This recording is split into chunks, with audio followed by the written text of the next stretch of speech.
The lord. దేవుడు మనకు ఆశ్రయము. కీర్తన గ్రంథము 62వ కీర్తన 8వ వచనంలో రాయబడినటువంటి మాట ఇది.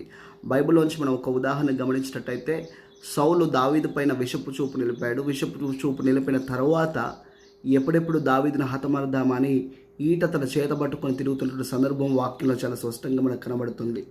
అయితే ఈ మాటలు మనం గమనిస్తుండగా దేవుడైతే దావీదును కాపాడుతూ, దావీదును క్షేమ స్థితిలో ఉంచుతూ, దావీదు సౌలు చేతికి చిక్కకుండా దేవుడు కాపాడుతూ వచ్చాడని వాక్యంలో చాలా స్పష్టంగా ఉంది.